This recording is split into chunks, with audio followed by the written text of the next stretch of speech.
Oh, what's that, my king? You're upset that I haven't fed chat a revisit on all your new information yet? Yeah, well, glorp you too, you lazy royal pain in my glorp. Some of us actually work for a living. But fine, you want an updated guide after all this time? I'll give you one and then some, you big green meanie. So let's glorp. If one or two of us happen to already be all work, that is. For you see, while interactions with the King of the Merms are open to everybody, and more on this later, the craft to help him ascend is not only locked behind our fishy friend entirely, marsh turf is also going to be a requirement here. Furthermore, actually finding a place for the DIY royalty kit is but half the battle anyways, as once we truly go to build it, we'll find that we'll be needing a whopping 20 kelp, 10 pig butts, and 15 beefalo fur to finish the construction. Now to be fair, they aren't the hardest resources to amass in this game, but it does mean some sailing and pigmen fights in the future regardless, and that could be a problem if wort is your only option. But once the royal tapestry is finally complete, it will be time for any plain old merm to take the throne. If there's one nearby enough, that is. Thankfully, however, the game does play nice here most of the time, and the chosen merm can come from quite far away to become a royal in progress. Literally in this case, which is something I myself just found out today, which is fun. But even still, we're not done here. Not when these merms must reach 50 hunger through fruits and veg before finally becoming a true king of the merms, as you can see. And here's where the fun begins. With a merm king in play at last, all wort players in the world will see a massive increase in their maximum stats for as long as one reigns. 150 health becomes 250, her hunger climbs to 250 overall itself, and sanity levels will finally rest at 200 over the original 150. Be mindful though, the overworld and the caves are two separate worlds essentially, so two separate kings will be needed to see all these stats in both places. And the same is going to go for the buffs to the normal merms of the world too,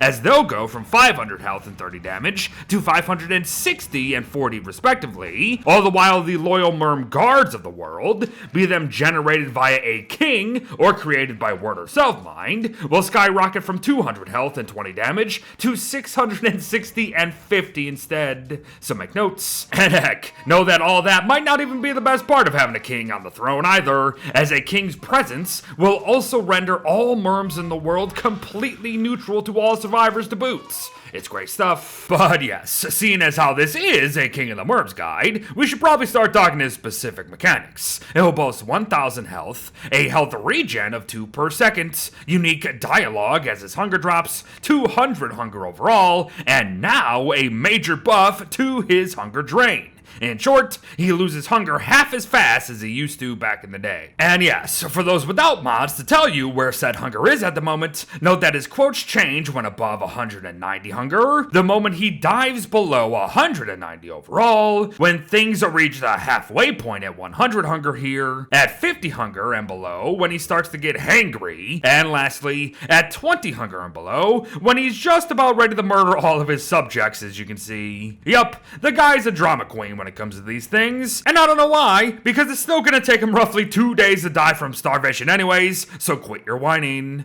You're a king for Pete's sake. And that reminds me, a king should have his king's guard, and this guy here seems to have gotten the memo. Come 75% health and below, 4 loyal merm guards will be summoned to his side to fight whatever might be harming the king, but I have to imagine that many of you haven't even seen such a thing happen, because the guy never moves near danger anyways, so yeah. Still, you should know that these guards are not like the ones wort can make herself, therefore they will eventually run back home to their king to despawn once aggro drops, and they cannot accept bribes of any kind to become loyal to us. Make notes. But enough faffing about and fluff, as it's time for the main event, the feeding/trading mechanics. Merm kings now eat smaller stuff faster, and can now eat anything merms can without most penalties, but start shoving fish in their faces and instead of being repulsed, they'll actually reward us. Freshwater fish and eels caught from ponds will work just fine here, mind. And if all you're after is his basic loot table, then the video can literally end right bloody here, if I'm honest. Seriously, repeated trades with these guys can net us some incredible piles of loot very quickly, and some of it even renders the king almost essential when renewability is in question. But we're here to discuss the new stuff, so to the ocean we go, everyone. For you see, trading ocean fish now turns all king of the Merms into gold machines, especially if said fish are heavy. In fact, both the number of gold given and the loot we just saw are both impacted by just how heavy a fish is going to be, so grab a pocket scale from now on for sure. Furthermore, not only are large ocean fish more efficient here in general, providing more gold per trade even without being heavy, all kings can now puke out lucky gold nuggets during quote-unquote year of events as well.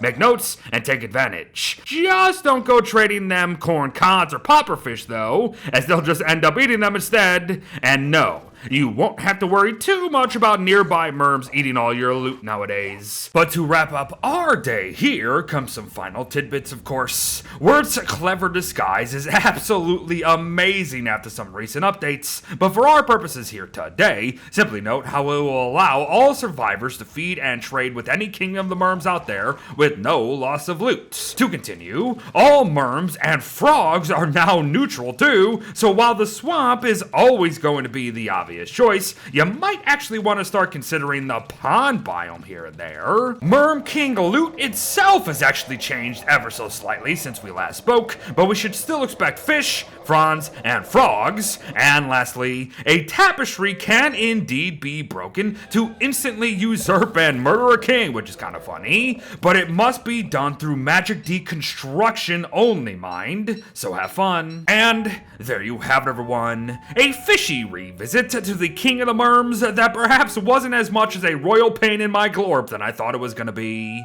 So long may he reign. Thanks for watching, folks. Well, wish it to all, glorp glorp, and I'll see you in the next one. Bye bye.